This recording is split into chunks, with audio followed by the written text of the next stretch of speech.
Could you please call your name, your portfolio?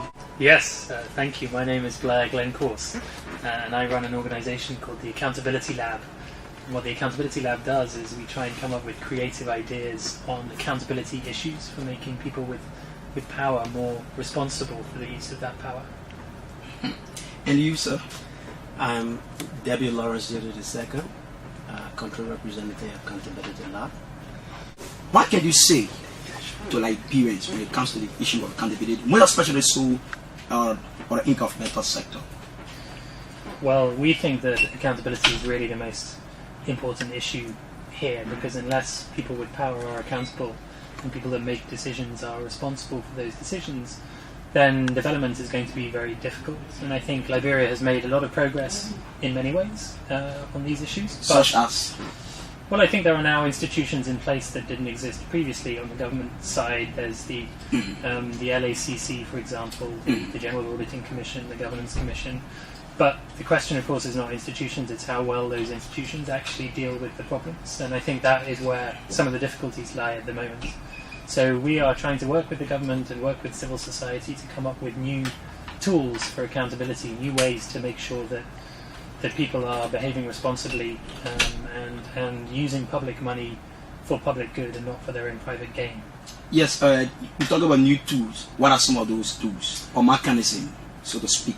Yeah, well, we're using technology, for example. So one thing we've been doing recently is using an SMS reporting and response system on a university campus to help students report problems that they are experiencing.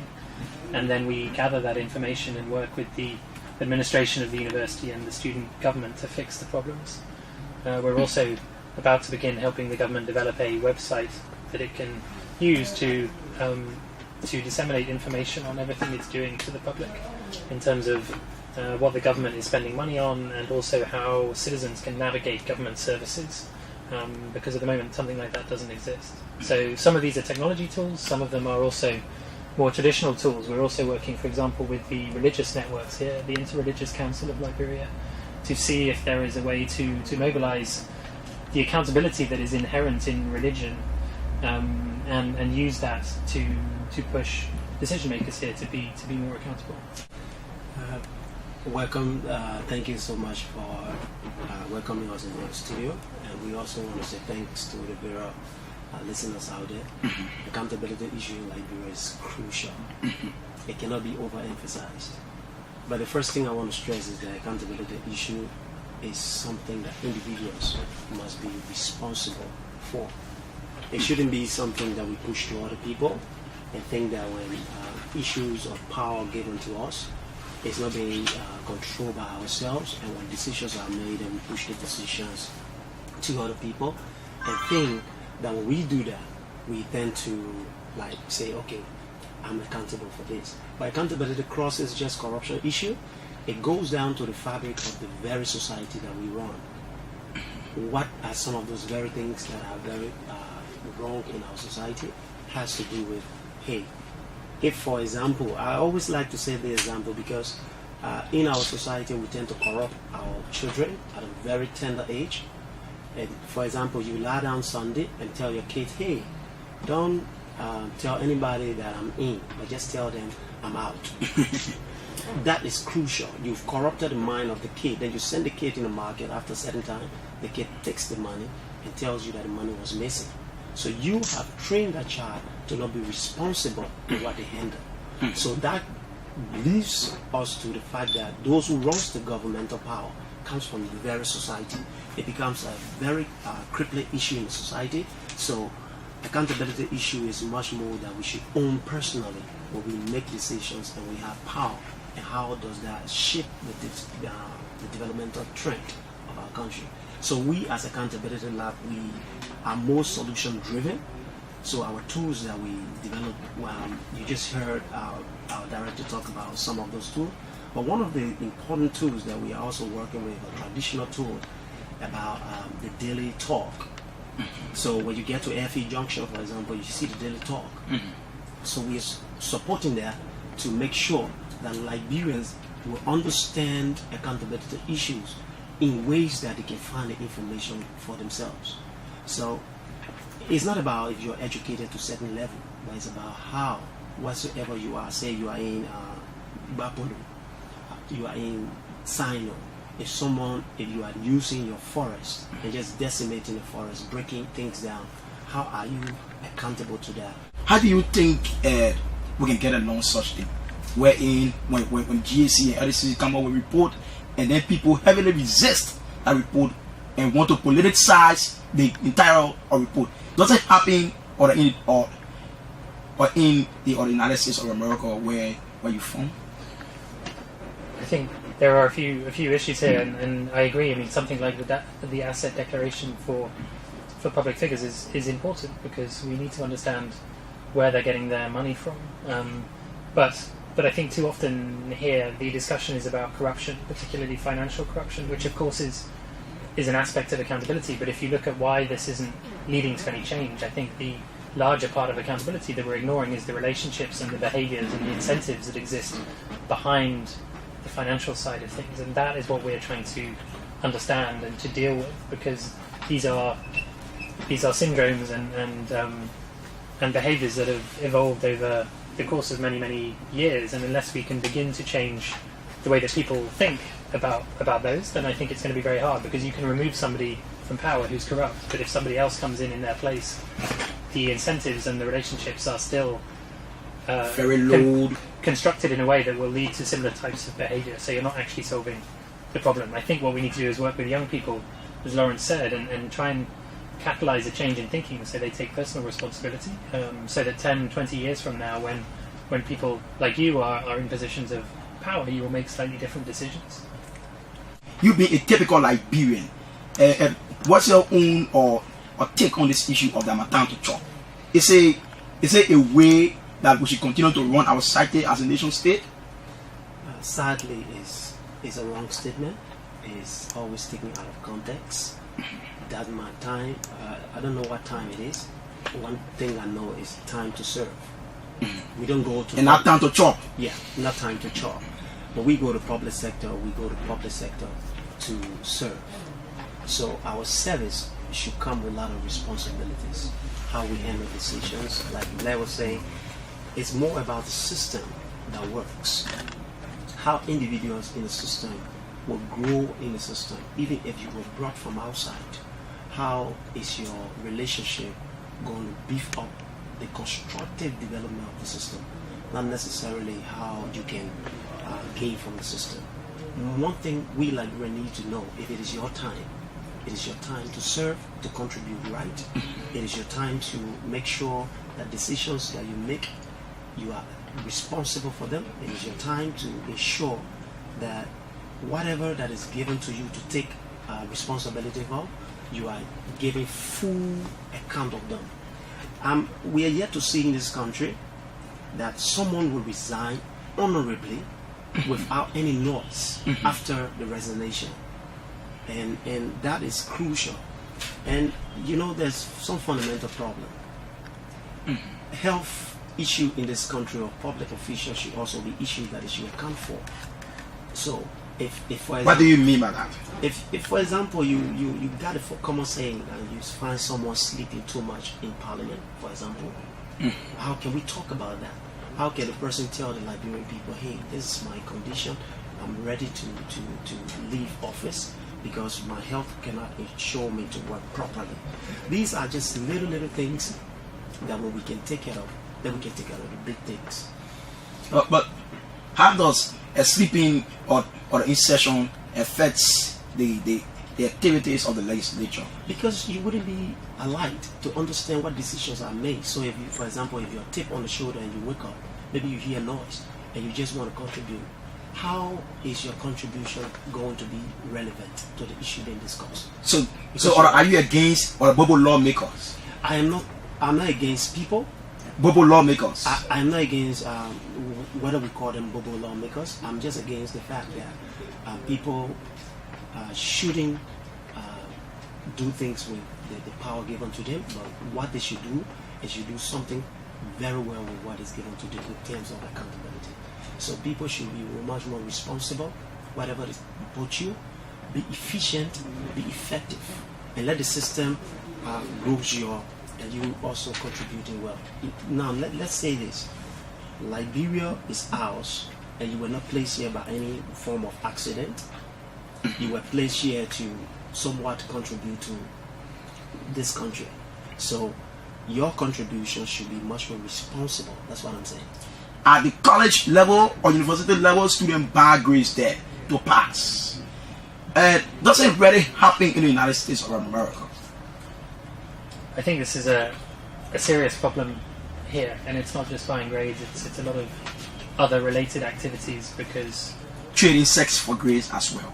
absolutely, which is very serious, and these things shouldn't happen. The education system should be based on merit, and it should have teachers who have integrity and students that have integrity, but I understand that there are pressures to get through the system in a way that is very difficult here, and it's not that places like the US or countries in Europe don't have issues of accountability within their education systems too. Buying grades and sex for grades and these kind of things don't happen as often, but there is still a lot of cheating. There was a big scandal in the US recently where a lot of students have been cheating on exams. There are still issues with professors misbehaving in different ways. So this is a problem everywhere. It's not that Liberia is any different. And actually, the young people of this country I find to be very, very energetic, very intelligent, very creative, and full of potential. When they are the future. And so that we're trying to do some work on accountability in education, because it's really important that Liberians receive the knowledge and understanding that they need to lead this country to the place it should be, which is prosperous and secure and much better than the past. So, what's your take on it, Mr. Yero? A typical Liberian. It's just not a good thing. When some of us were still in high school, or we were in university, it was there where it was low. But now it's like, okay, I must do this. I must get out of college fast, so I must pay. The issue boils down to integrity. You must understand that that's one of the reasons why you have a lot of unemployment in the system. Because when people are half-baked and they leave school, to get them professionally discharging the duties to place them on, it brings a lot of ineffectiveness in the system. So the best thing to do is to build a merit system around which teachers should be responsible. That's one of the reasons why we run our SMS program. We call it TEL. It's actually Tell It True. So it's an anonymous system, and students will text. What's the number they will be texting to? It's 8344. 8344. 8344. Yeah. So you text. It's anonymous. It's strictly confidential. So we call you back and ensure that you are also offering some solution, not just the complaining system. And that, when we get whatever information we have, we collect them and then try to find solutions where some of them can be solved rapidly.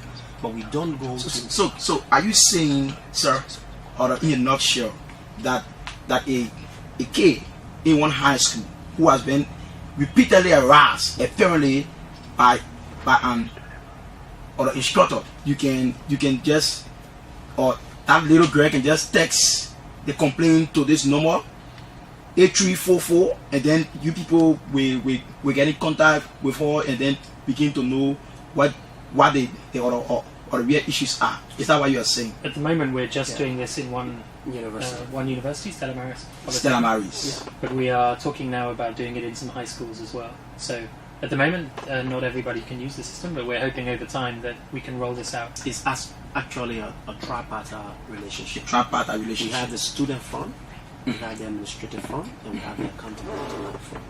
So we actually monitor the system, but then the solution doesn't really come from us. The solution comes from those who have already raised the issue. We sit with them so that we find a smooth way of solving it. It's not a system that points to people and say, hey, you do this, get rid of people, fire people.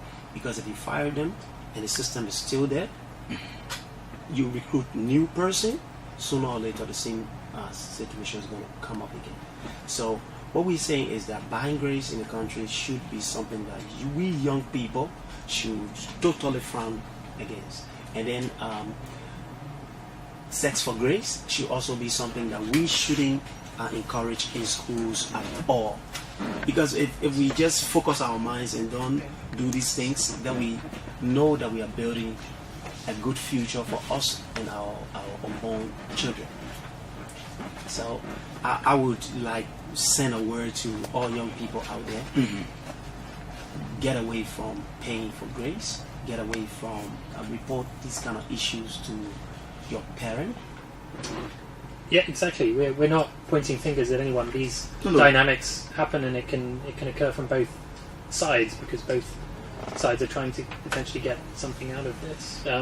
Which is why, as Lauren said, our system is not about allowing people to point fingers at others and say this person did something to me or tried to do something. It's more about just gathering information on what the problems are, because then at least we have the basis for informed decision making, and we can work with the administration and the student government to try and fix the problems. It's anonymous, it's confidential, and it's a way for us to then track what's happening to these problems over time, to see whether the interventions that we're making can have any effect. But this is a very Liberian-led process. We're just trying to facilitate the collection of the information so that decisions can be made by those with the power to make them. The thing is, buying grades are banned in Liberia.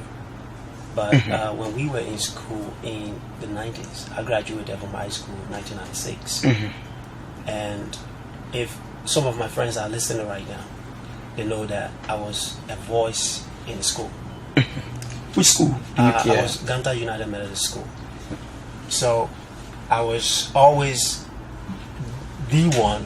I was student council secretary in 10th grade, student council vice prefect in 11th grade. But unfortunately, I was defeated in the election in 12th grade. So I was opposition leader. What you have to know is when you are in high school, your knowledge level is low. Whatever you do will be confined to a particular high school. And when you get out of university, you have a lot of knowledge and a lot of experiences. And whatever advocacy you have to make, now you have a lot of research before you, that you can now take a wider span of the activities. But the issue here is much more about what we can do now to curtail it so that it doesn't spill over for the generation to come. I understand the caller's concern, and you can understand why everybody, when you talk about accountability, you should kind of get high on it. But we should understand that if we don't do something right now, tomorrow we're going to be choked so much. So the issue about accountability has to be something that we all own. And I know where he is right now, he's doing something about it himself in his little ways. And every one of us in this country should start doing something about it wherever we find ourselves. So that's why we are calling for a more responsible way of discharging whatever authority we have. Do you care to throw light on the or Watergate scandal in the analysis of America?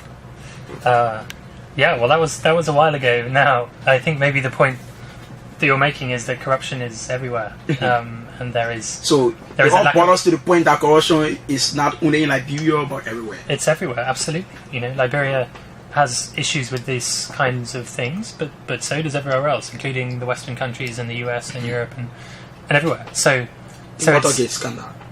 Yeah, and Watergate is one example. There have been lots of other ones in the US of corruption and of lack of accountability and of people with power abusing that power. I think what the US has managed to do at this point is consolidate the rule of law to the point that the rules are broadly adhered to by the majority of the population. And the institutions that have been set up to try and create accountability now function and produce outcomes that are broadly sustainable.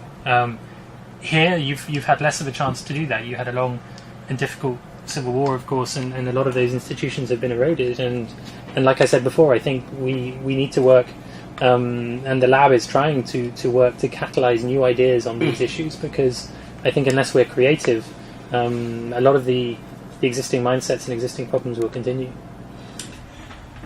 I attended Lucas' workshop, and one of their core values is accountability. How they can show accountability and transparency in the oil, in the oil and gas sector. How practical it is, judging from the past. In in other words, can we rely on them for that? Oh yeah, when people say something, the first thing you have to do, you don't have to judge them by just what they say. You judge them by the outcome. If you are result oriented, you need to understand that every organization, when they make statements, they say they live for these core values. You have to check them to see with time, are they really living according to those core values? So if NOCA said it's accountability, it's a transparency, to what level in their operations in Liberia are they really accountable? With time, you're going to know that. With time, you're going to see is their corporate social responsibility is also accountable. But have you been following their own activities? I've followed the activities and what's your own other impression about them? Impression personally is not no from the standpoint of accountability. Yeah, no. Yeah, that's what I'm about to say, because personal issues doesn't matter right now. What matters is to what extent are we really accountable when it comes to our oil extraction? From the point of the contract, is it really accountable? That's why we have set up a lot of different structures. We work with a lot of different groups.